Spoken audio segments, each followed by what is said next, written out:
right. Let us start with our prayer for study on page 79.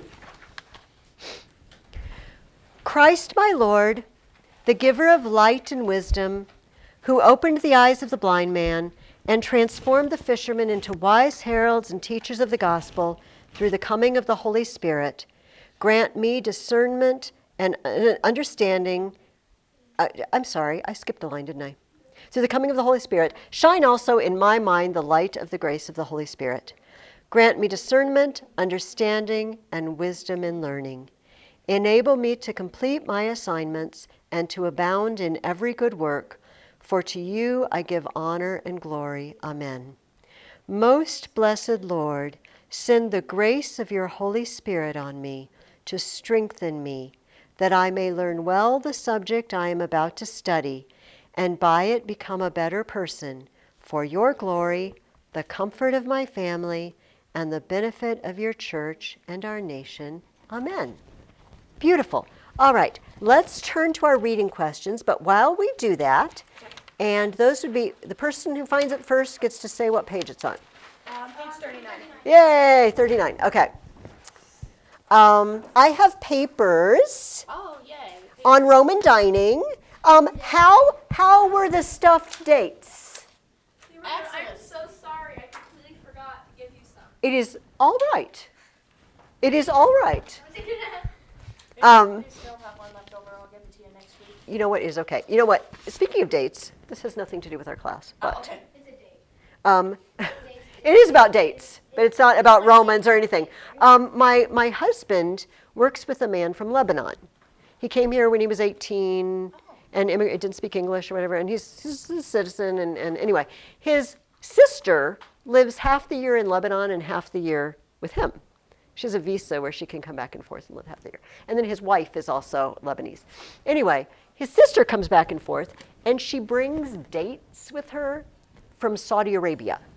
And apparently the dates of Saudi Arabia are supposed to be the best dates in the world. They're like candy. They are seriously like gummy candy. They're amazing. And so she always brings, she gives him some dates, and my husband's boss sends some dates home for me every year. Oh, cool. I'm always excited to get the Saudi Arabian dates. Okay. You're excited about dates. Wonderful, lots of information, Emma. Yay. Amazing. Okay, now I have a couple of people, and not you. You don't. I don't think it's you. But I have a couple of people that I said ask me. All right. But instead, I'm just going to hand these out, and then if you're an ask me person, you can ask me. And if you're not an ask me person, don't ask me. Was my simile accurate? Yes. At the beginning of the paper? Yes. Thank goodness, because I'm looking it over now and I forgot to add Julia. second option simile. My simile didn't Here, can you work. give this to Christian? Oh, and did it? It looks just like mine, so that's why. Okay. But didn't I have one for you? Did I already give you one? No. I had. I haven't asked me. Oh, wait a minute. Juliana. Oh, Grace. Would you enjoy attending a Roman dinner? You know, Whose presents? it depends. Okay, so please, now let's stop for a minute. If I have a please ask me, I think that there's a couple of you that it was ask me about your outline. Did you have an ask me about your outline? Who else had an ask me about your outline? I didn't have an outline. Okay. Christian had one too. Okay. Oh, okay. It's you and Christian. Oh, didn't you? Yeah. Hey, guys. Shh. Everybody, stop. I'm sorry. Just stop talking for a minute. I didn't ask you to give me the outline, so it's fine if you didn't. I didn't say I want to see that outline. Some of you gave it to me, and some of you didn't. It's fine. If I didn't say do it, you're not responsible to do it. But some of you just typed it onto, which is also fine. However, here is my question, and not to out you in front of the class, but for you and Christian, how in the world did you write that from that outline? Because, see, appetizers. How did you remember? I looked back at the paper. No, we can't do that. Your outline is all you have to write from. So instead of appetizers, you have to pick 3 appetizers. Or pick appetizers, bump. And now this might seem, oh, Mrs. Ferguson is unreasonable, and I got the paper right there. Why don't I look? Here's the thing. This is training you for a time in the future when you might be doing research on something, and you might not have the book anymore, right? So like in college, I would be doing a paper that I'd work on the whole semester. And I'd get books from the library, and I would take notes, and then I'd have to give the books back. And if it wasn't in my notes, I don't have it anymore, right?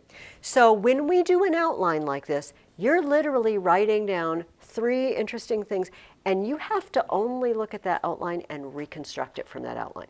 And now, I probably didn't make that clear. We're always going to assume I didn't make it clear, because I believe all of you would do it if I said it.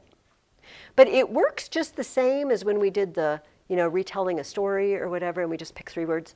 It works that way. Now, as it turns out, I don't think we're doing another one of these papers this year.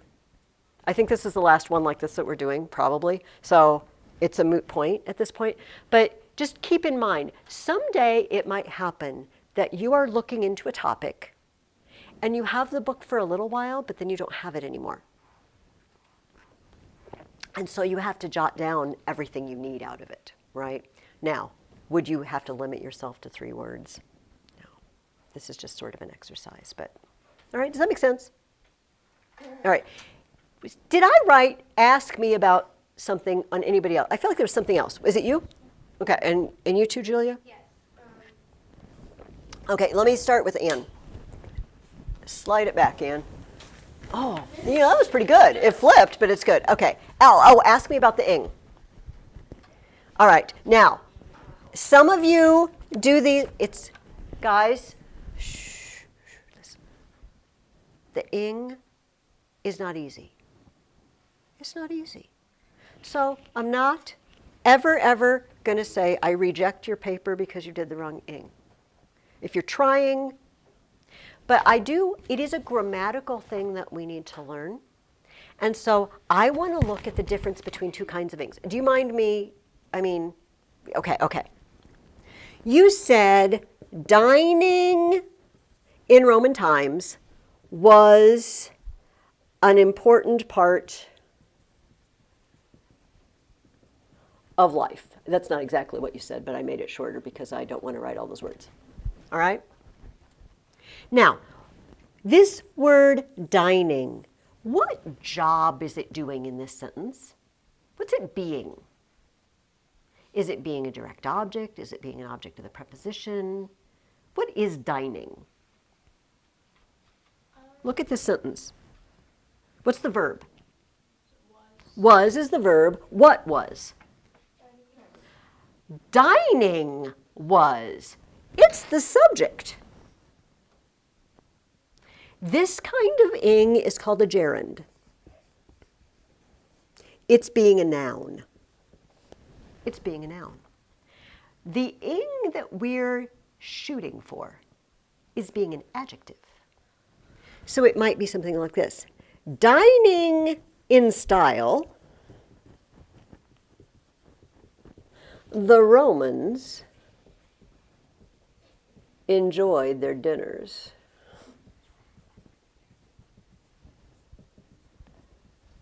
Now, in this case, what is the main verb? What is the verb? Verb? The action thing. Okay. Enjoyed. And who enjoyed? The Romans. Romans. And what are we saying about the Romans? Describing the Romans? They are dining. What kind of Romans? Dining Romans, you see. And so it's the same. This is so weird. Because in this case, it's a noun. And in this case, it's an adjective, but it's the same word. This is why teaching kids grammar, it's like this word, it's like throw. If I asked you what part of speech is a noun or verb, adjective, adverb, you don't know. Because I could say, he throws the ball, and it's a verb.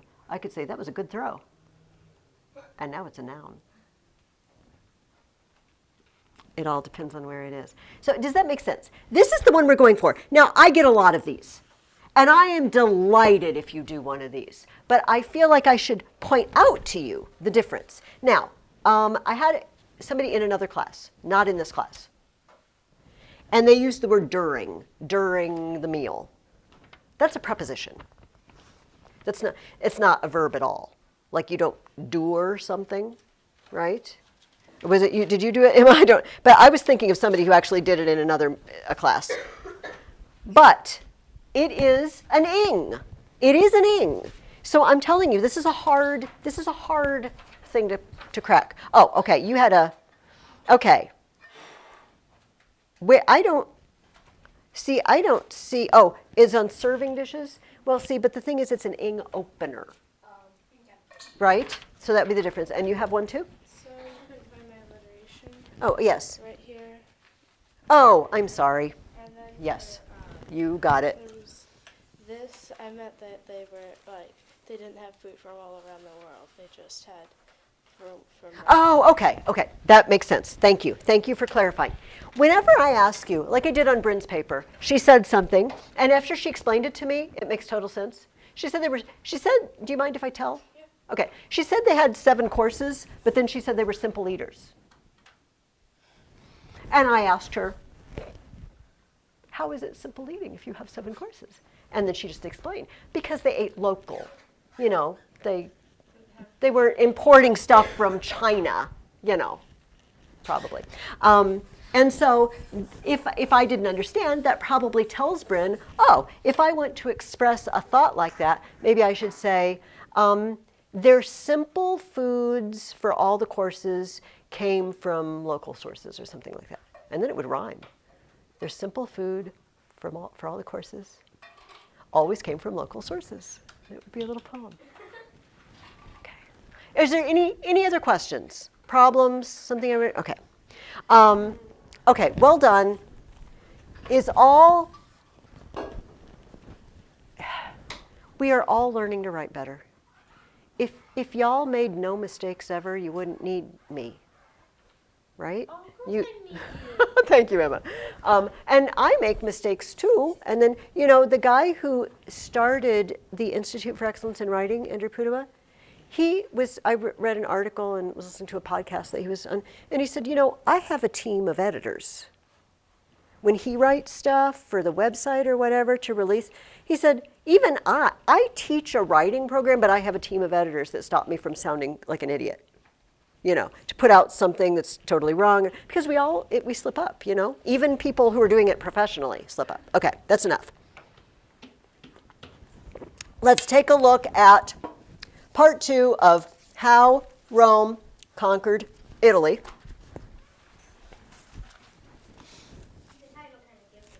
You know what? It really does. That's a spoiler, as they would say, that apparently they're going to conquer Italy, and we know this. Now, let us remember that at the end of last week, there was a man named Camillus.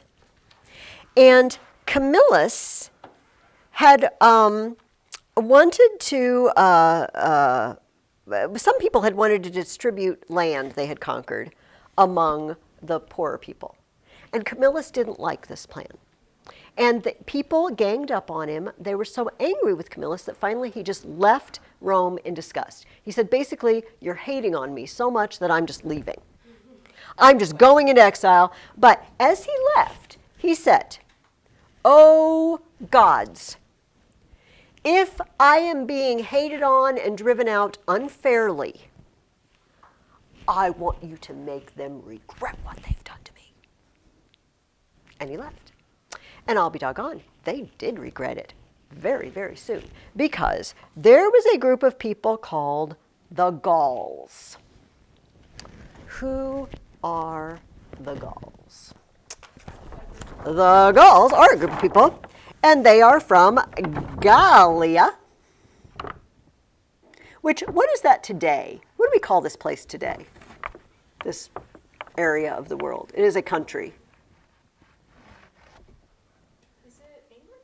It is. Here's England. Oh, there's England. Is it France? It is France. Oh. It is France. France is not France.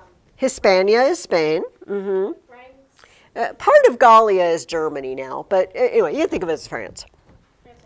And the Gauls lived right across the Alps from Italy. Oh, no. And every once in a while, some restless gulls would clamber over the Alps and come down and Have a quick raid. yeah, just have some raiding, have some fun, at the expense of the locals and steal stuff. And a group of Gauls in Camillus' time came across the Alps, and it says a terrific battle followed in which the Romans were utterly defeated. This is not normal for them, right? They usually win. And the Gauls didn't completely destroy their army, but the people who were alive fled to Veii and various towns. And fortunately, the Gauls were not very good tactical thinkers, because it says the Gauls did not realize what a victory they had won, and they spent some time in feasting and dividing the spoils before deciding on their next move. In other words, instead of chasing down the remains of the Roman army, it's like, dude, let's eat and drink. Let's have a little party. And we'll deal with them later. Yes. And Dorothy Mills says, and this isn't very complimentary, this was wholly characteristic of the Gauls. They had no idea of settling down, and they made no effort to take control of the land they conquered. We just want your stuff. We're just hanging out. We're going to take your stuff, and then we'll move on. Great. Okay. So the delay of the Gauls in marching on Rome gave those left in the city time to prepare for their coming. All right. So our historian Livy tells us that realizing the hopelessness of attempting any defense of the city with the small numbers that were left, they decided that the men of military age and the able-bodied among the sinners should, with their wives and children, withdraw into the citadel and capital. Everybody who's young, all the important people, the people who can fight, we're going up to the strongest, highest point of the city. The older men, the senators, the former consuls, who are really too old to fight, they're not going to go up to the capital because they don't want to eat precious resources up, right? They only have so much food up there if they're under siege, right? If they're besieged. The old people who can't fight very well don't want to be eating food but not helping.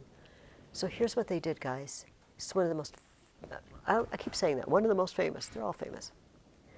The senators put on their fancy togas, and they opened up the gates of Rome, and they just put a chair out in front of their homes, and they just sat there, and they waited for the Gauls. And the Gauls came up to the city. It's like, is anybody home?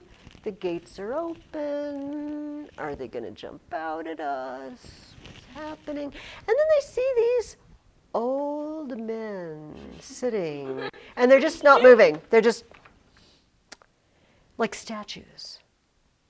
And the Gauls, what's the deal with the guys? So they come over, and one of them finally reaches out to one of the sinners, and he like strokes his beard a little bit. Are you real? Are you alive? And the senator who's sitting in the chair just reaches over and whacks him with his stick. Just whacks him. Touch my beard. And the Gaul just kills him. And then it's all out slaughter. They just run through and they kill all those old men. They just kill them. And then they figure out that everybody is holed up in the highest point on the hill in the capital, on the Capitoline Hill. So they start a siege. What is the point of a siege, by the way? What are you trying to do? You're trying to basically starve them out. When you run out of food and water, presumably you will come and give yourself up. Or you'll starve to death and then I won't have to worry about you. Either way, it's a win-win for me because you're out of the way. So they are holed up in the capital, and the siege goes on for 8 months. In the meantime, the Gauls are running around the neighborhood, stealing stuff from neighbors and whatnot. And now it says Camillus was living as an exile not far from Rome. And he knew that these Gauls were running amok. And finally, they get a troop together and they defend the town where he's living. They have some skirmishes with the Gauls. Finally, a group of people said, you need to just take control. You are the only hope Rome has. You need to just take control of the Roman army. And he said, Rome hated me and drove me out. I don't have any official status with them. I will not take official control of anything unless the Senate tells me to. I will only do it with official orders. Well, and they're all up on the Capitol. But this guy says, I'm on it, I got it. I will get permission. So he sneaks in at night. He sneaks in Rome at night. Not Camillus, this other guy. And there's one side of the Capitol that's just like a sheer rock face. But this guy climbs up it, hops over the top. He says, okay, here's the deal. Things look bad, but Camillus is on it. He needs you to put in writing and give it to me. You are in charge. Do something to help us. So he gets it. He climbs back down and he sneaks out. All right, great. And so Camillus gets the commission and he's, I'm on it. In the meantime, the Gauls, who are getting a little tired of being there, frankly, they're also getting bored, a little hungry, because maybe they've raided all the neighbors, do you know what I mean, and stolen all the food they could find. Also, Rome used to have a lot of swampy areas. Maybe not in the city itself, but nearby. And does anybody know what happens sometimes in swampy areas? You get sick. Like when they were digging the Panama Canal, everyone got sick. Do you know why you get sick in swampy areas? Because the Mosquitoes. Mosquitoes carry malaria. Yeah. And so they'll talk about a malarial swamp or something like that, and it means they're nasty mosquitoes. I have been bitten by mosquitoes and I have never gotten malaria. But, yes. But if you travel to certain parts of the world, they give you medications. My son went to Africa. He was in Malawi for a while, and they gave him malaria meds. They give it to you before you go to protect you. Anyway, the Gauls were getting sick because of the swamps, because of malaria, and they're getting tired of it. So they're wandering around one day, and they're at that steep rock face. And one of them looks, he says, wait a minute. I think I see footprints. Somebody has recently knocked some pebbles, some small rocks they've dislodged. Look at that branch growing out that's broken a little. Somebody climbed up there and climbed down. Somebody did it. Those guys are getting in and out, and we didn't know.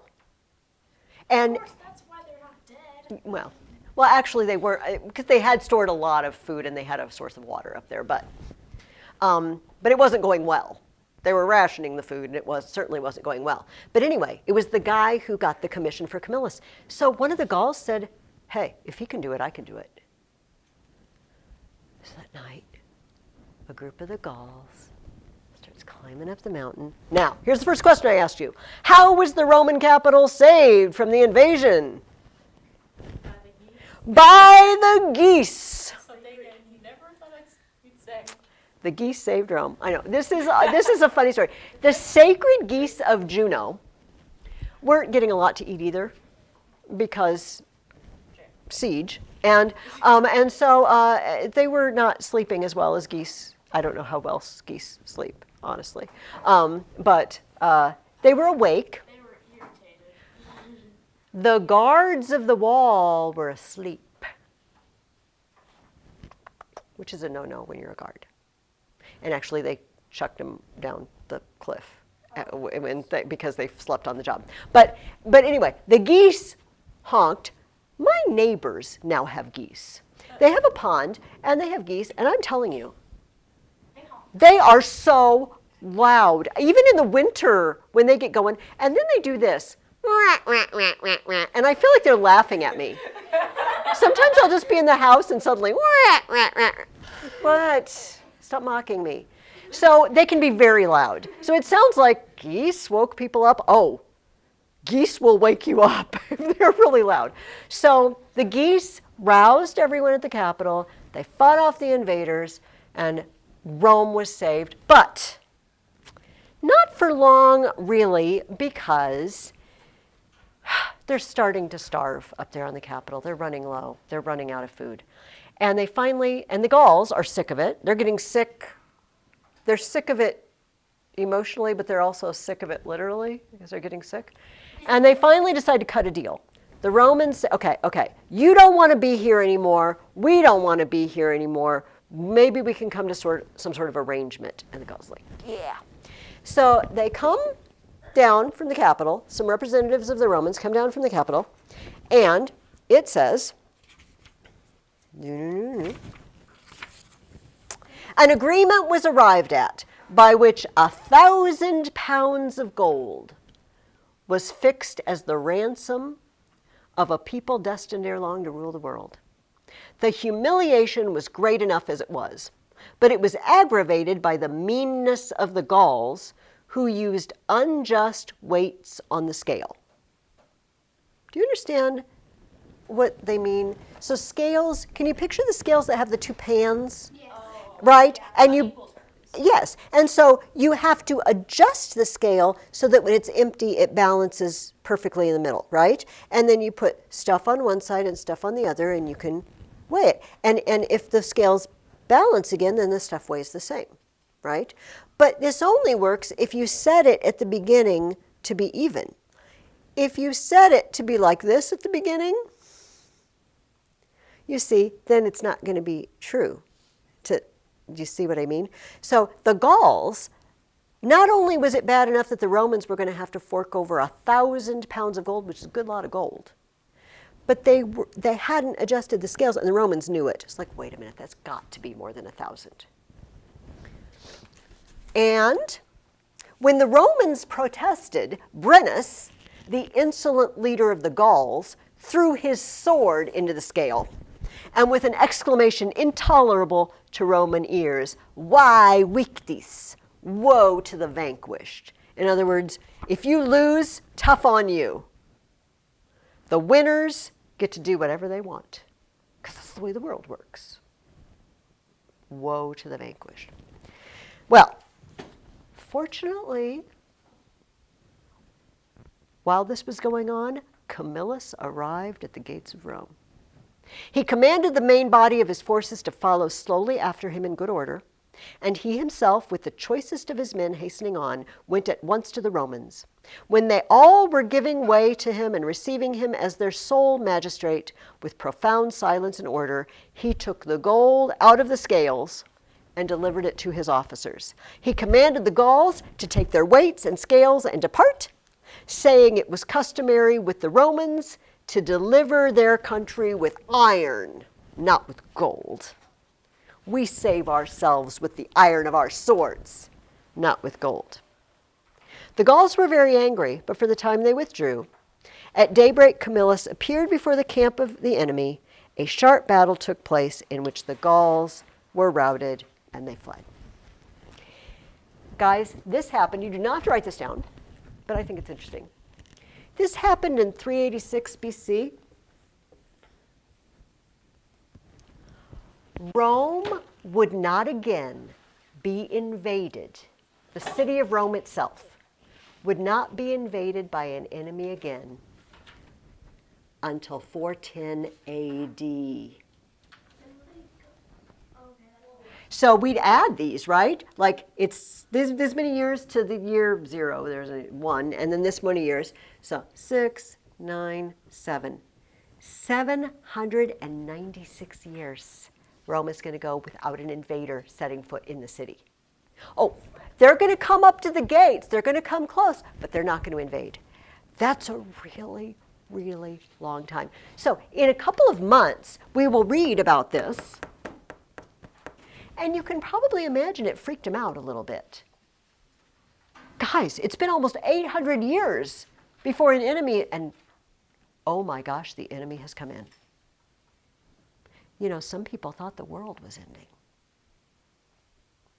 St. Augustine and St. Jerome being a couple of them who were alive at the time. So anyway, this is huge, because Rome hardly ever got sacked. It was by the Goths.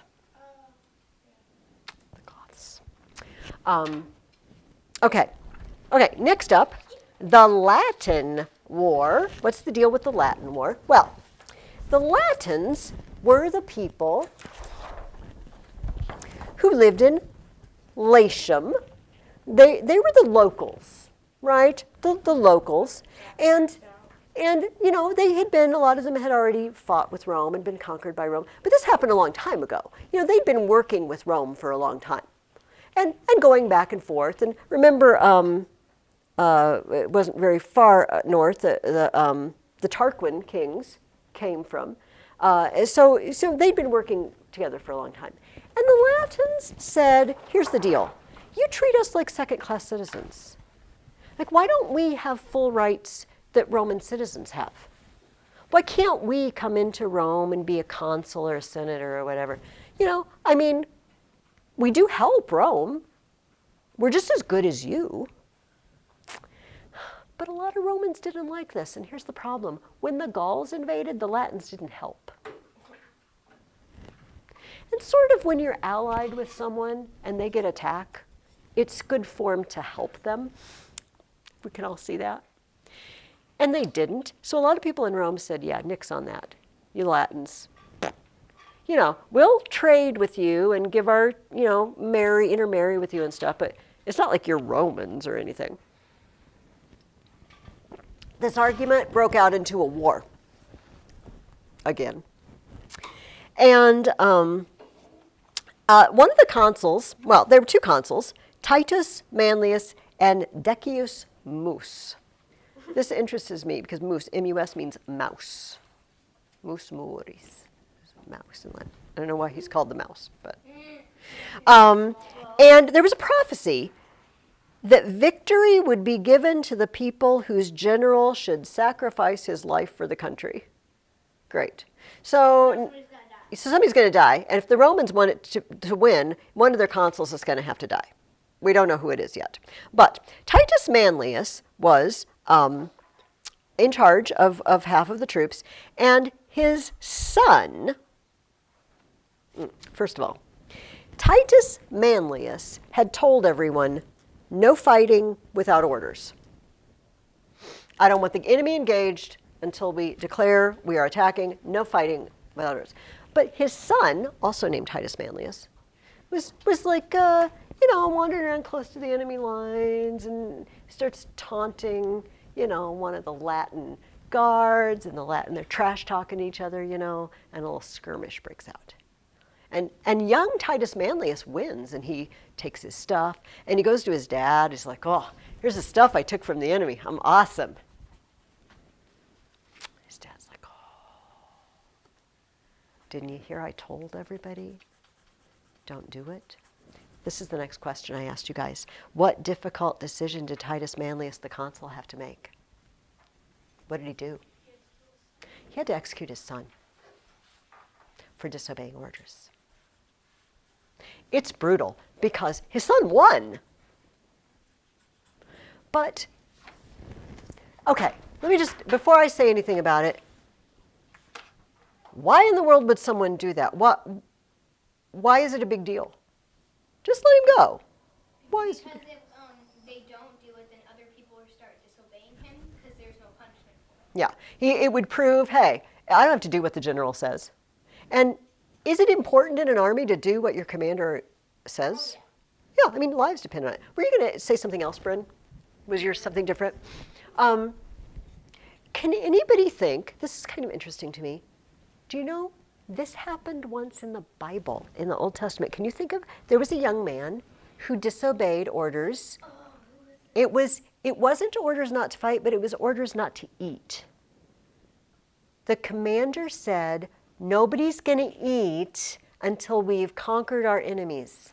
But his son didn't hear the order, and he was running through the woods, and he found a honeycomb, and he just raided it because he wanted a snack. And his dad was going to kill him for disobeying orders. But this time he didn't, because the people said, don't do it. It was Saul and Jonathan. King Saul stupidly said, nobody eat. Well, you get tired out when you don't eat, right? I mean, they're fighting. It's heavy exercise. So Jonathan didn't hear. So he eats the honey, and then somebody says, dude, your dad said you're not allowed to eat. It's like, it's a stupid rule. It's a stupid rule. And he said that. He got back to his dad. He said, Dad, that was a stupid rule. Because you know what? We would have been better fighters if we'd had a little carbs, a little energy going. And so the people begged Saul, Jonathan saved us this day. He was our great fighter. You can't do this. And he didn't. But it was a similar idea. If you don't obey the guy in charge, like Julia said, other people aren't going to obey either. But how horrible to have to do it for your own son. Well, anyway, luckily for Titus Manlius, it was not he who sacrificed his life for his country. It was Decius Mus, who just realized that somebody's going to have to give their life here, and he just got on his horse and just charged him on a suicide mission and took a lot of people out with him. But sacrificed his life, I do not know. Maybe somebody does, but I do not. Okay, moving along. This is interesting, and I did not ask you any questions about it, but it says, once an enormous deep cavern opened up in the middle of the forum. There was an earthquake, and a just big hole opened up. And they asked the prophets what to do, and the prophets told them that they had to sacrifice the thing in which the strength of Rome lay. The strongest thing Rome had. They had to throw it down the hole. What? It says. Just saying burn the city. Yes. And the story goes on to say that Marcus Curtius, a youth distinguished in war, indignantly asked those who were in doubt what answer to give, whether anything that Rome possessed was more precious than the arms and valor of her sons. Mounting his horse, he leaped in full armor into the cavern. He sacrificed himself. The strength of Rome lay in her fighting young men, and I am one of them, and I'm going down. They called this forever the Curtian Gulf, this hole, this deep ditch. Cool. All right. This has nothing to do with, I do not know. I do not know. These are things I want to know, and I do not know. Immediately after his disappearance, the Gulf filled up. Oh, does it say that? Oh, yes. Yes, thank you, yes. Oh, it says, but the spot was known as the Curtian Gulf. Apparently they knew where the spot was. Well, you know what? I think this would be notable. It's like, oh, that's the place where that hole opened up, that guy jumped down. I feel like I would remember that. Papers probably would have Maybe, yes. Okay, what is the next? Okay, next up in the Latin wars, war with Capua. I'm going to skip over that. Actually, yeah, I am going to skip over that. Okay, let's move on to Pyrrhus. So, Tarentum. Let's find Tarentum.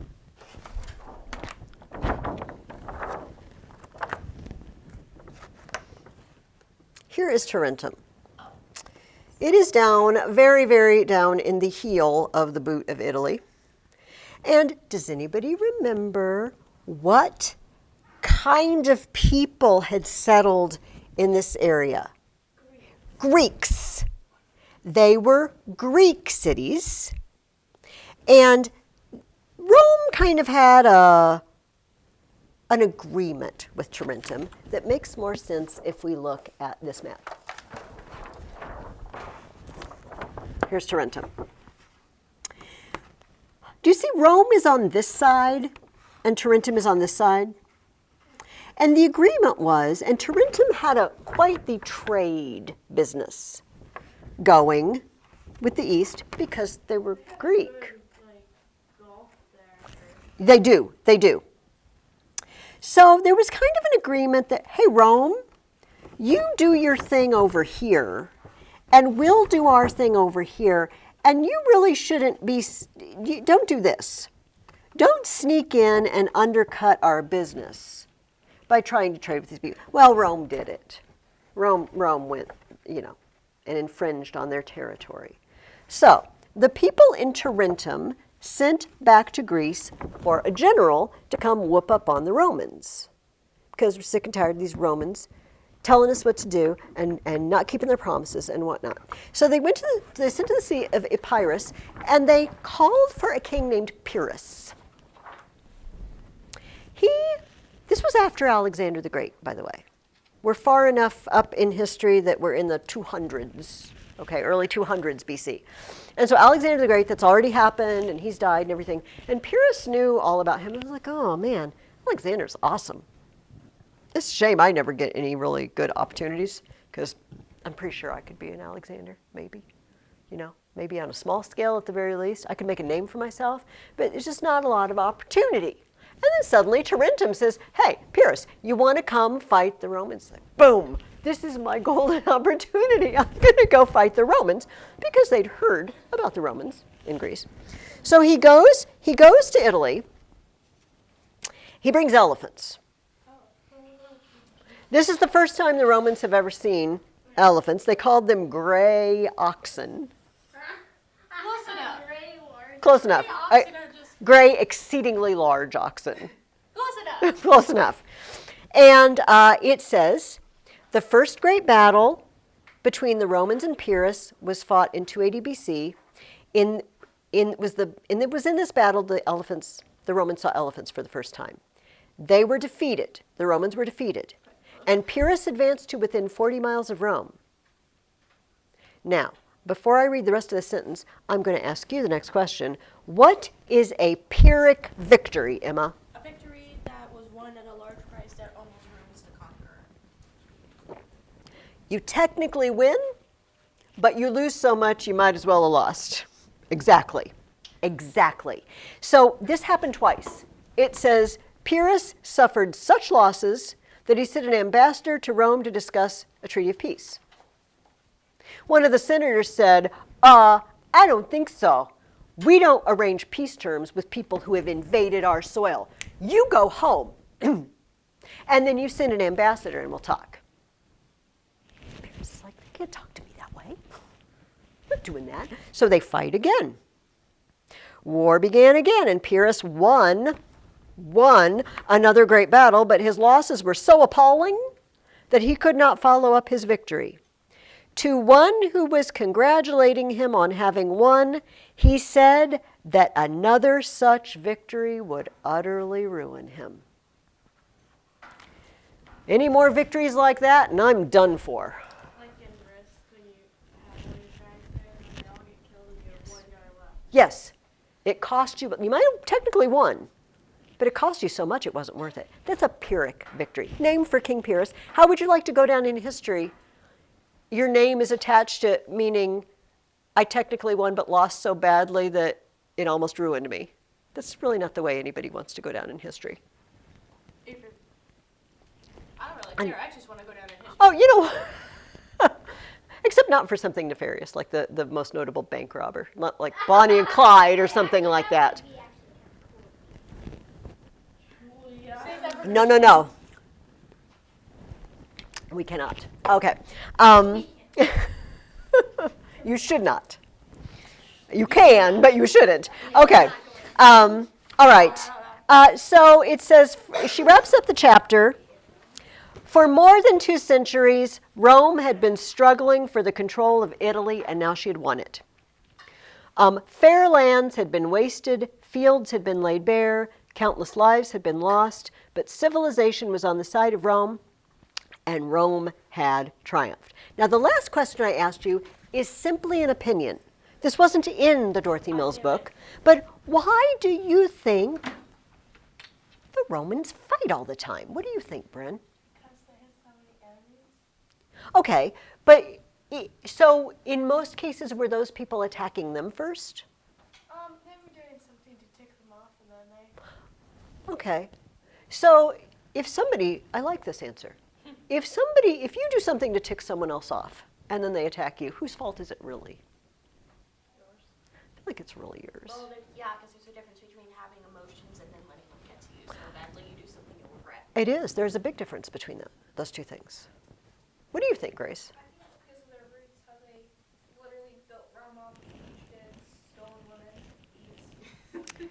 You know, it doesn't bode well when you kill your brother building the city and then you invite a bunch of fugitives in and then you kidnap women for your wives, and that's the beginning. This makes me wonder something. I wonder what you guys think. In the ancient world, and a little bit in the medieval world too, people used to think that like groups of people had a sort of character. For example, like that the Persians were soft and luxurious and not good fighters, or that certain groups of people were barbarians and warlike. And do you think it's possible for a group of people to have a certain sort of character, that generally that's the way they are? Today, and this is not meant to offend anybody who might be Irish, but the Irish have a reputation for drinking heavily and fighting a lot. And the thing is, they do. Does that mean every Irish person drinks a lot and fights all the time? It does not. But in general, the history of Ireland has involved a fair amount of drinking and fighting. And so it kind of makes you wonder, are they like that, I don't know, genetically? Or is it just a habit or a custom that people grow up with? What do you think? Sparta and Athens. It kind of makes me wonder, are the Spartans naturally tough and warlike, or is it just a habit they cultivate? Are the Athenians naturally lovers of beauty? It's just sort of like in their genetic makeup, or is it something they're trained to? I don't have an answer. I don't think scientists have an answer, really. We don't like to say that today because, you know, people are afraid of offending a group of people to say this nationality or this group of people are this way. But often it seems to happen that a group of people really is that way. And it seems like the Romans just really, really, really were all about the fighting. I don't know. What do you think, Emma? I don't really think it's a matter of genetics or just like that. Could be a matter of influence. Like maybe there is somebody famous or something, or some. I don't really know. If one person does something, and it gets buzz, and then a bunch of people want to try that thing, and basically for the Romans, they're just calling it honor. Yeah.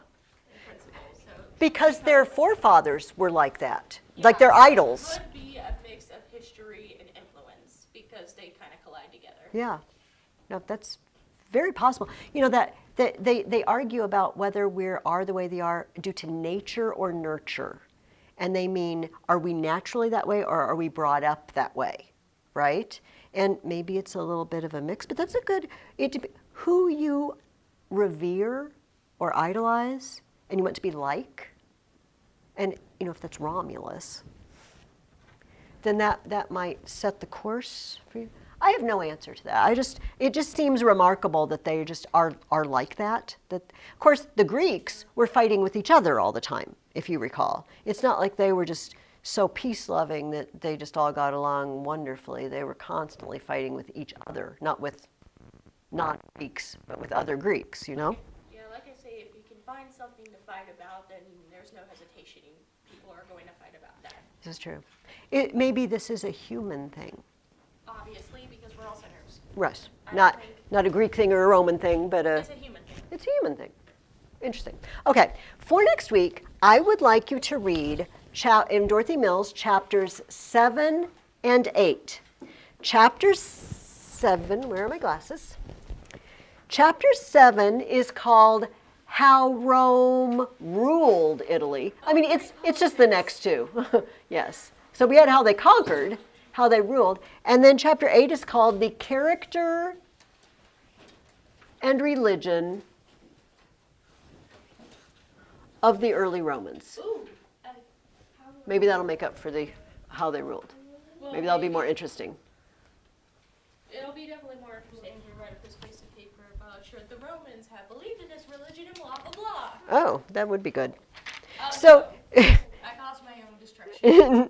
no, probably not, because I already planned a couple of other things, and we have a paper we're starting already. But I literally handled the 4-hour practices. oh well, and you know what? And this goes for Olivia too. I always know that when you have, because my daughter used to dance, like you can always tell me, you know what, Mrs. Ferguson, I can't do that this week. It's like, that's fine. You've got the show. It's Not fine. gonna happen probably because I don't want to get humiliated or anything, but whatever. Well, hopefully I wouldn't humiliate anyone. I mean, other people have already not gotten stuff done. I know what you mean. You don't I don't want want to feel like I'm slacking off. Okay, that, Because of a practice I can easily bear and I can just stay up late and study. well, That's my choice. Probably not the best choice, but it's a choice. well, sleep enough. Anyway, Well, this I try. this is just the next 2 chapters, so you don't really need to know the names, but just in case you want to know. So we're reading those 2. Do you want us to read chapter 7 and then read chapter 8? Mm-hmm. Okay. Yeah, we're reading both of those for next week. And answer the questions. And then for the rest of our time, I want to look at the Aeneid, and I also want to talk about this paper that we're going to write about should Aeneas have left Dido. And I took a picture of the board last week, and then I wrote everything down, so I know exactly. But hopefully you should still have what we wrote on the board. If you forgot to bring it with you for some reason, I can reconstruct it. Or you can look on with your neighbor. But first of all, actually, second of all, first of all, let's look at the paper. And that way, as long as we need to talk about it, we can, and then we can use the rest of the time to talk about what happened in the Aeneid. We are going to write a paper answering the question, and you should have this written down, okay? You shouldn't have to write this down. Should Aeneas have left Dido? So remember, she loved him. She thought they were married out in that cave and everything. He's like, well, I don't think we really were, and I gotta leave. And so actually I am just gonna write down, again, you should have all this written down, but I'm just gonna kind of reconstruct. It might not be exactly the same words we wrote before because I made it short, okay? We had a yes and we had a no. And we had Jupiter says do it. Do it. With an exclamation point. And then we said we could support that by talking about the bad things gods do when you disobey. Right? But then there's also God on the other side as well. Yes. And then we had another problem. Juno says, don't do it. And why? Because she wants Carthage to rule. She hates Troy. And also, all of these same reasons apply, right? All the reasons you don't disobey gods. Again, you guys, I'm just basically reconstructing what we did on the board. It might not be in the same order, but it's all the same stuff that you wrote down. If you wrote down what we wrote on the board last week, I will tell you if I start writing something new, but you should have it all. But if you lost it or for some reason, here we go. Okay, so the second thing you guys came up with, and I thought it was excellent, this is a bad relationship. This relationship stinks. For various reasons. Dido is drugged. Yeah, she's under a spell. I'm going to call it drug, but not really with a drug. I can only take so many things out of context. Are they married? Not Aeneas really. says no. Not really. And there were no witnesses, by the way. Well, they were those nymph things. Yeah, Unless we don't. you count a god, but we don't I count the really nymphs. know religion. Somebody said Dido was crazy, which is, a fair assessment. And somebody else said that Dido will only get worse. We'll get to Aeneas days. This was a pretty strong. Yes. We had a. I'm going to have to maybe have a second column here, but okay, we're going to have a 3 over here. And somebody said he can't bring her. We discussed the pros and cons of bringing her along. And if he said, yes, he has to leave because he can't bring her, why not? Somebody said it will be dangerous. I'm just writing down what you guys wrote. She's building a city. She's busy. And her people would be leaderless. Leaderless, that's a word now.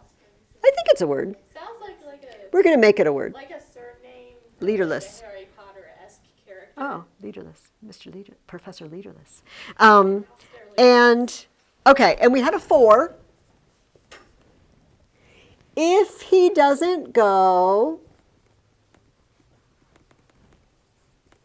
no Rome. Not Rome. And then so we have history changes. There's no Augustus, to do the census, and Mary and Joseph go to Bethlehem and all of that. And everything Roman doesn't happen, which kind of is history changes, but yes, yes, including American government. Okay, that was a summary of our yeses. And I added almost nothing. This is basically what you guys came up with, not me. So this should be on the paper that you have from last week. Okay, so we also had some no's. We already have Juno says don't do it. And we don't want to mess with goddesses, especially goddesses who have already ruined your city. Somebody else said he owes her. That was me. This is an excellent argument. She's given him food, Clothing. clothes. Hospitality. Yes, Half the kingdom. yes. Oh, you got this paper. Half kingdom. Yes. I wish I would have chosen that category, but I don't have a lot of strong whatever. Now, we also said no, he doesn't have to leave her because he could bring her. We could argue that he doesn't have to leave because he could bring her. And here's what we said.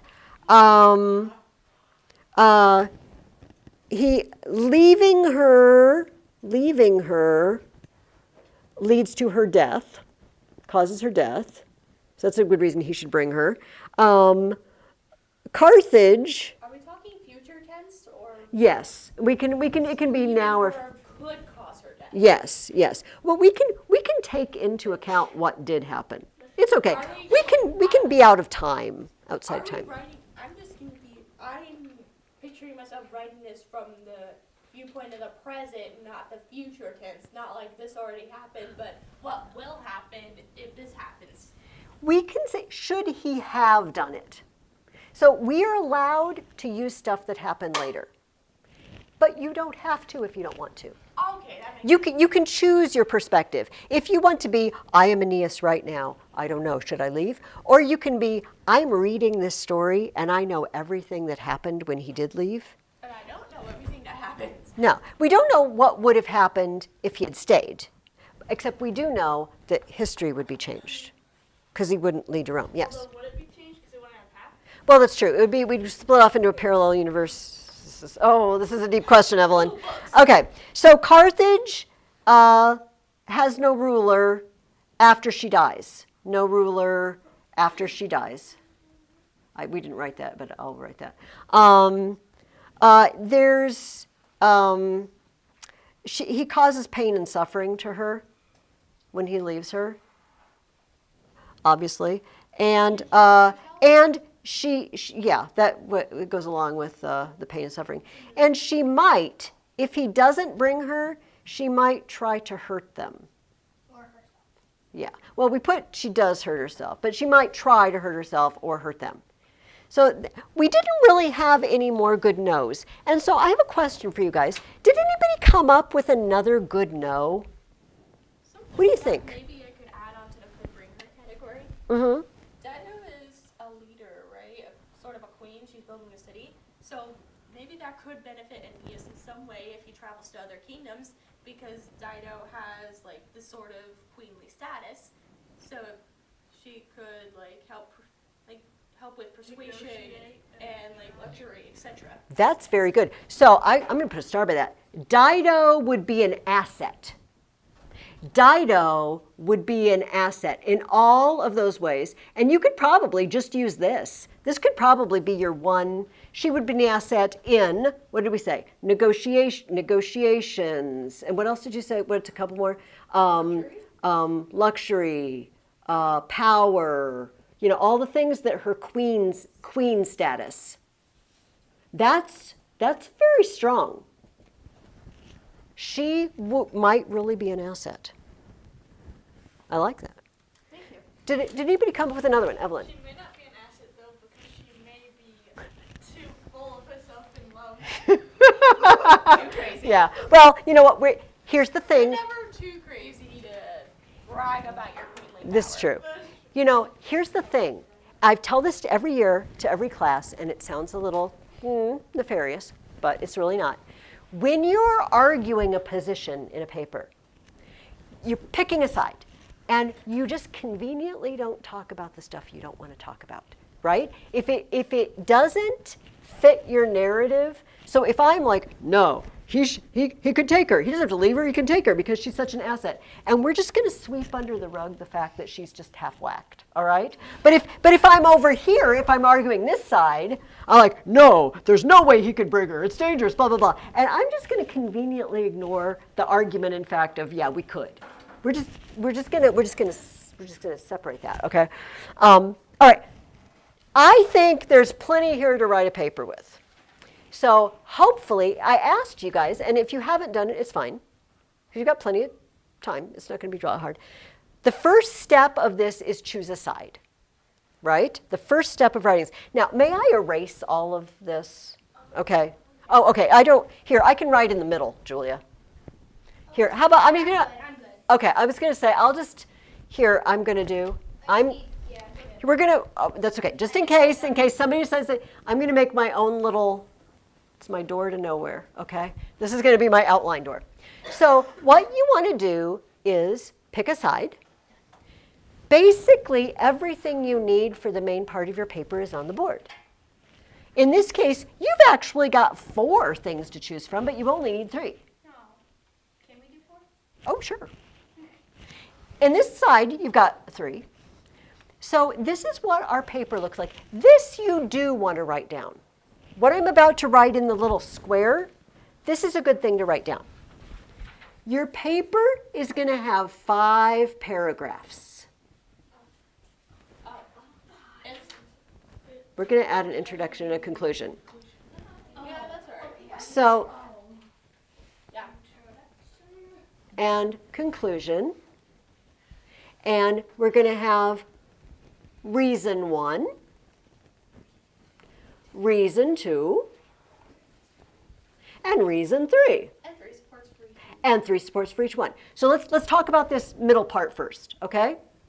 Here's 3 reasons, 4 reasons, here's 3 reasons. So basically, you'll say, Aeneas shouldn't leave because, Aeneas should leave because Jupiter tells him to. And then I'm going to put at least 3 reasons why that is true. And that's my whole paragraph. This is my reason, this is my support. Does that make sense to everybody? Yes. We did this before with should Chebron and Amuba flee. This is the same thing, right? And then same way. Reason 2, tell me what your good reason is, support it. If you have more than 3 supports, awesome.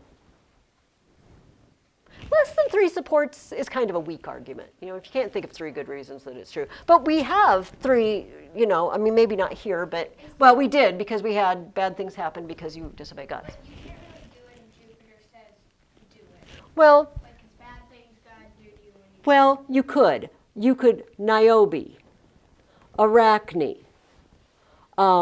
Think of all the examples of people we've read about that bad things happened to them because they didn't obey the gods. Right? And just say, remember what happened to Niobe when she boasted against the gods. Remember what happened to Arachne when she boasted against the gods. Remember, Was Arachne the one that was like leaving? yeah, and she turned into a spider. Yeah. You could look back through your Greek myths book, and it would probably ring a bell. So does that make sense, Julia? So just prove to me that bad things happen when you disobey God. Just think of 3 instances where something bad happened, and that's good enough. Oh. And I think, pretty sure we've had more than 3 instances of God's punishing someone. Yeah, because that would be a very boring story if that didn't happen. Yes, it would be. So that's easy. This is basically what we did with should Chevron and move it flee. Now I want to write down what goes in an introduction and a conclusion. Okay, well the first thing that goes in is sometimes we like to do something to catch attention. In other words, okay, I'm going to read your paper whether it's interesting or not. I promise. But if you were writing for a newspaper, you know what I mean, or a magazine, and somebody picks it up and they're going to start reading what you wrote, and you just start out and it's really boring, you're like, oh, I'm not going to read that. But if you the first couple of things you read, it's like, oh my goodness, I want to know what's going to happen. So how do we do that? Sometimes we can ask a question. For example, how would you feel if a messenger from the gods told you to do something that every fiber of your being screamed out, no, I don't want to? This is what Aeneas faced, right?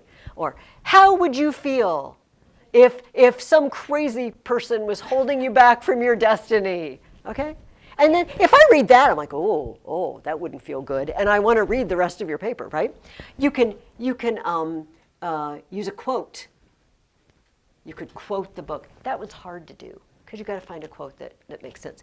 You can tell a short story, and I mean like 2 sentences, 2-3 sentences. Like once when I was young, my mom made me give away my favorite toy, and the I don't know. It's a bad story. It's a bad story. Okay.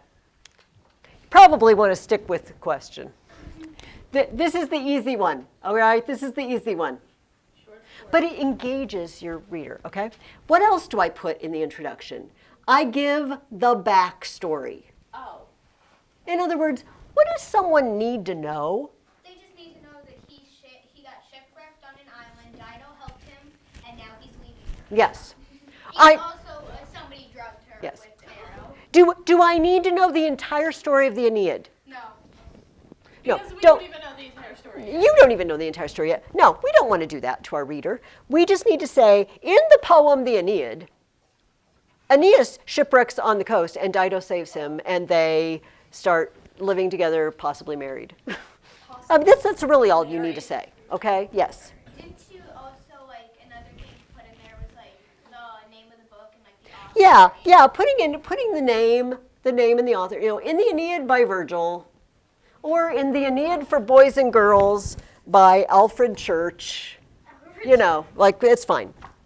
And then the last thing you do is you state your position.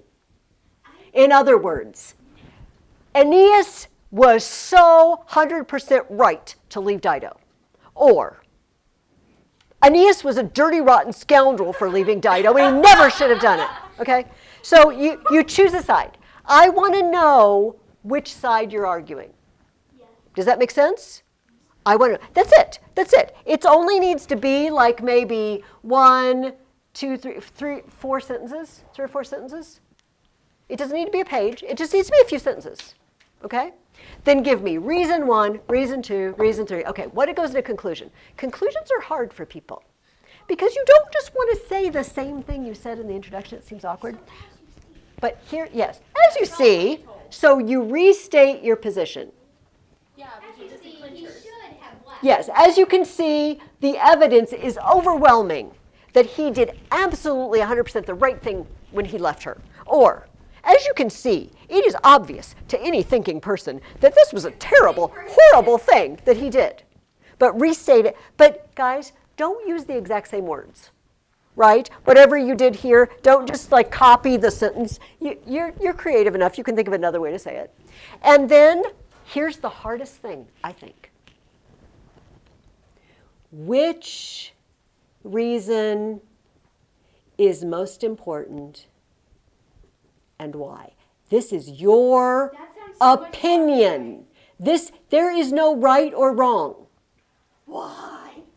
Okay? In other words, this is me, I'm you, and I wrote yes. And I'm going to say, as you can see, Aeneas totally 100% did the right thing. The relationship was bad, and Rome needed to be built, but really, the most important thing to remember is that when you disobey the gods, they will destroy you. Because maybe I think that's the most important thing. The other gods will destroy him because Well, but I conveniently forget Well, either way, inconvenient one information. God will destroy him. yes, So either that's way, not he really will the most destroy him. important thing. But Pretending to believe. But does everybody see there isn't, oh my goodness, I wonder which one Mrs. Ferguson thinks I should choose as the most important. No, it's whatever you think. Maybe, and this side is like, he shouldn't have gone. Yeah, he could, why didn't he bring her? Or, Juno, well, maybe he could escape Juno. But the really important thing here is, to me, he owes her his life and everything, and he just treated her in a very shoddy way. Maybe to me personally, that seems most important. It is up to you. It is up to you. Now, does everybody understand? Yes, basically you have this part already written for you, honestly. Like there's reasons all over here, and maybe you already did an outline, maybe you didn't, but you got this. And so so really all you got to do is kind of turn this into paragraphs and write 3 or 4 sentences here and 3 sentences here, and you're good, right? Yes. No, we don't need to do the topic clincher, so it doesn't work so well for this. But yes, simile, alliteration, what's the other, an ing opener. I don't think I'm adding anything new because let me look at my paper. Oh, I did have a new thing. You know what? I think we're not going to do it though, because I'm adding introduction and conclusion. And that is a new thing. No, we've done it. Oh, we did an introduction and conclusion? Yes, ma'am. What about the parallelisms? Are we still adding those? No, because that was from last year. That you've We're been not doing parallelisms we haven't. anymore? When does that happen? But I loved that you were still doing them. Why didn't you tell me? Well, because I keep saying we're doing simile, alliteration, ing opener. But you liked I them. kind of figured that we all knew that we were going to do No. parallelisms, and now you didn't need to mention it. And I didn't know that we weren't even No, mentioning we it. started Oh a my new goodness school year. gracious me. Okay, let's add the new thing. But you may drop the parallelisms. I'm about to show you right here. Oh my goodness, we're not going to have hardly any time to talk about the Aeneid. That's okay. Our new thing is antithesis. I feel like this is week 20. We should add a new thing. Antithesis. What is antithesis? Antithesis is very lovely. It is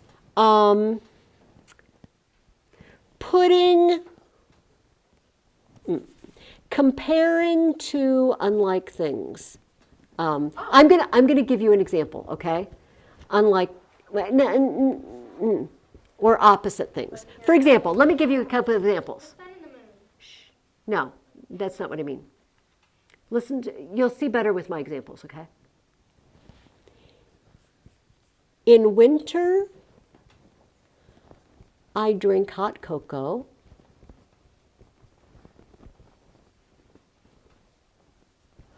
But in summer, I prefer cold lemonade. Do you see the difference? I've compared 2 things, summer and winter, and a hot drink and a cold drink. Let's read another example, but let's make it from the Aeneid.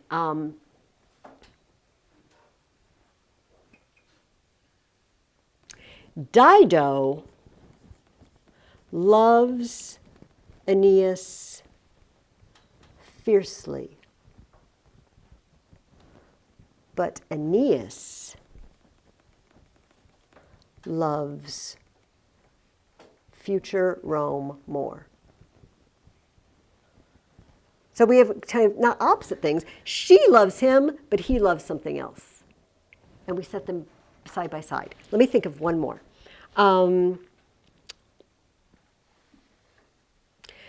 The Trojans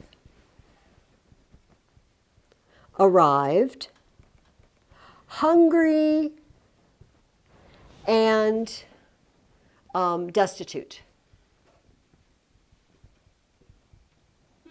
They entered the luxurious and bountiful Carthage. So I'm comparing their situation, hungry, destitute, alone, with all the glories of Carthage. I Yes. think actually we could turn that into an ink opener. We- Maybe something like arriving hungry and desperate or whatever it is. The Trojans entered the luxurious and beautiful city of Carthage. Yes, that would be perfect. It would do double. It would do double. I'll do it then. Maybe. Or something. That's a like good that. one. That's a good one. Something like that. Somebody's writing it down. Give it a shot. Give it a shot. All right? Do you see what I mean? I'm not saying this is the opposite of that. I'm throwing two things in a statement that play off of each other. Hot cocoa and cold lemonade, or Dido being in love with Aeneas, but Aeneas loving something else, or the Trojans are all bedraggled and thirsty and hungry and tired, but in Carthage everybody is luxurious and fine and well-fed. And you get the idea? We'll work on that. I would like you to write this week, but we've got 10 minutes, so I would like to talk about but here, I'm just going to get out of the way. Yes, and let you copy that down. Just add one simile and one Yes, you don't have to do one in every paragraph. and then one ing opener. Yes. Give it your best shot. It's a work in progress for all of us, right? You saw I was kind of like, oh, I got to come up with an antithesis, and maybe it's easier for me than for you because I knew what I was going for, but it's not always easy to think up something. But in this case, we have like what Aeneas wants versus what Jupiter wants, or what Dido wants versus what Aeneas wants, or, the present, oh, this would be a good one, the glories of all the things I have now versus the glory of something I could have if I leave and start a city, right? It would be kind of, not opposites exactly, but two different things. All right, I brought in a couple of pictures, paintings to show you, because in your Aeneid reading this week, Aeneas met the locals. He met King Latinus. And King Latinus had gotten a prophecy. Does anybody remember what the prophecy is? What was King Latinus concerned about? He's got a daughter, Lavinia, to give you a hint, and it concerns her. That she's gonna marry someone not from there, but like an outsider. Yeah. The prophecy is, do not give your daughter to a local guy. There's going to be some guy who comes from somewhere else, and he's going to start a new race. But it so happens there is a local guy named Turnus. And everybody thinks this marriage is a done deal. Like Lavinia and Turnus, done. Including Latinus's wife, Lavinia's mom, Amata. Amata is she's team Turnus. Like, yeah, I want Turnus for my son-in-law, it's gonna be awesome. And so Juno, who is perpetually angry. I know, I like the way you rolled your eyes about that.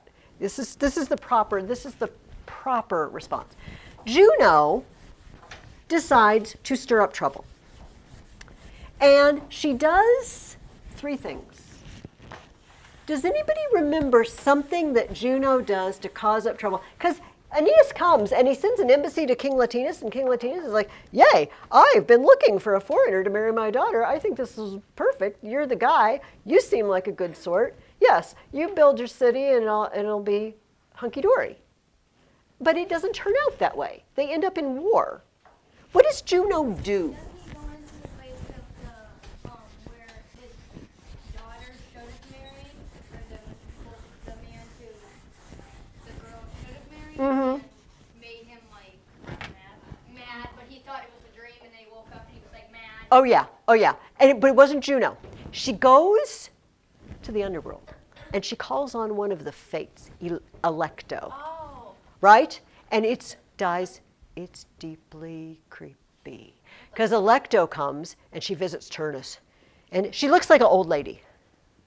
He's like, oh, Turnus, are you going to let these Trojans live here in Italy? And he says, oh, shut up, old woman. You know, I'll deal with stuff. I don't need advice from old women. And then she transforms, just like, dude, I am not an old woman. I am fearsome. And she's got like snakes in her hair and stuff. And she breaks off one of them and she flings him and it like burrows inside him and sets him on fire with anger, which is the creepy part. She also visits Lavinia's mom, Queen of and does the same thing to her. Like, are you going to let them get away with this? Turnus, he's a good guy. Your daughter should marry Turnus. And she flings a snake at her and sets her on fire. So she goes and she chews out her husband, King Latinus. You better not give Lavinia to that guy. You better give her to Turnus or you're going to know the reason why. And everything's breaking loose. One last thing she does. So this is the first painting I have. This is very hard to see. But I'll bring it around, but I'll show you from a distance what it is. Well, but we only have 5 minutes. And and also while you're staring at it, you don't listen to me, which I understand. But so you guys can see it's a landscape, right? And down here in this corner, we have some guys hunting. There's a dog, and they've got arrows. And over here, we have a deer. Does everybody see that? So they're out hunting, and little Ascanius is out hunting, and they see a deer, and they shoot it. But it just so happens that it is the pet deer of a local Latin girl, and it lives in their house and eats out of her hand and whatnot. And so they come and they accuse the Trojans of killing their pets, And anyway, and Alecto gets in the mix and stirs up war, and they start fighting. This painting really interests me, by the way. And here's why. I'll put it, because I'm going to stand here. Because Emma can't, so see, I'll turn a little bit. Look over here on this side. Look at this building. Yeah, what is it doing there? And what does it kind of look like? Like, what style is it? It's like a Greek or Roman temple, except there's no Rome here. And there's no Greeks here. And it's very interesting to me because I wonder if the artist is reminding us this war, that's starting is going to result in Rome. But to me, it looks like this building is kind of like crumbling. It doesn't have an inside. It doesn't have walls, and it doesn't have a complete roof. And it's almost in this painting, we see the beginning of Rome, but we also see the end in one painting. I don't know if he intended that or not, but it's interesting to me. So, war breaks out, Turnus attacks, and Aeneas goes upriver to get some help. And there's a guy who lives upriver, and his name's Evander, King Evander. And Aeneas says, hey, you want to be allies? I'm from Troy, the gods sent me here. And Evander says, dude, I would love to. I'm a little old to go fighting, but my son Pallas, he's ready. He's ready for battle. And you take him under your wing and teach him everything you know. And Evander gives them a little tour. And we find out the place where Evander's city is the place where Rome is going to be someday. That very place. Virgil tells us, and here someday is going to be the Forum, and here is someday going to be this, and it's where Evander lives. So he heads back with Pallas, but in the meantime, Turnus has been raging and attacking the camp on the shore. And so Aeneas' mom, Venus, knows that these guys are tough. This Turnus guy is tough, and her son needs some good weapons. He needs some good defensive weapons. And so it says, Venus had not forgotten her dear son. While he slept, she said to Vulcan, her husband, Vulcan is Hephaestus, My husband, while the Greeks were fighting against Troy, I never asked you to make arms for my dear son, as the goddess of the morning did for her son Memnon. But now I'm asking you to make arms for him. Does that remind you of anything? A goddess went to Hephaestus and said, could you make special armor? Achilles. Remember our Trojan War book? We read, Oh, hello. that same night in his palace on Olympus, Hephaestus was toiling over armor of bronze inlaid with silver and gold. And it says that he made an amazing shield. Reapers were cutting wheat, boys were gathering them, men and women dancing. All these pictures and more were on the shield of Achilles. Do you remember? Listen to what Virgil says. On this shield, the god wrought all the story of Rome and the Romans that were to be. There you might see the she-wolf in the cave of Mars suckling the two babes. And it goes on to say all the things. The kidnapping of the Sabine girls. King Porsenna. Horatius guarding the bridge. The brave girl Cloelia, hostage, swimming across the river. You could see the hill of the Capitol and the enemy creeping up the side. And the geese fluttering about. It says, in the middle of the cliff stood brave Manlius thrusting down the Gauls. The whole history, all these things we've been reading about are on the shield. Just like Achilles' shield, except his didn't have history. It had two cities. But it's the same story. Do you see how much Virgil's just kind of stealing from Homer, right? So he makes a armor for him, but I want to read two things that are in this section, and then I'll let you go.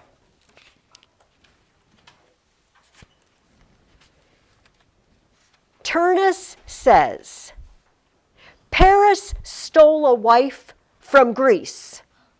Aeneas comes to steal a wife from me. He says, it's the same story. Those Trojans, they steal women. Paris went and he stole Helen. Here comes Aeneas and he's stealing Lavinia from me. And then Turnus says later, Turnus laughed to hear him boast and said, begin if you are so bold. Maybe you have found another Achilles here in Italy. Maybe. You think you're so tough? You're up against another Achilles.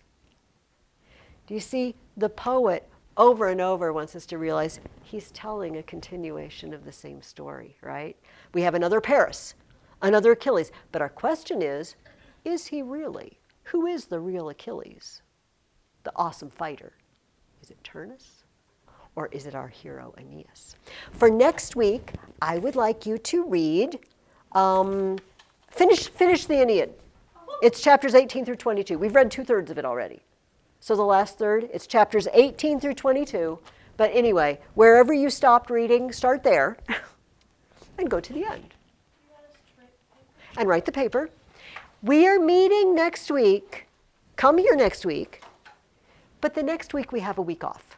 So if you're feeling like, oh, it's a lot of reading and writing, and because the people I teach with on Wednesdays, they're taking that week off. So I'm just taking it off as well. So we only have one more week, and then you get a little breather. And I'm giving you 1 week's worth of work for 2 weeks. So you're just going to have a little breather here, in another week, right? But this week, you have plenty to read, a paper to write. If you have trouble, call me or email me and say, I don't know how to write this paper. I don't know what to do, or I forgot what to read, or whatever. And I will tell you, okay? Other than that, stay well. You watching at home, get well. Hope you're back next week, and I'll see you next time.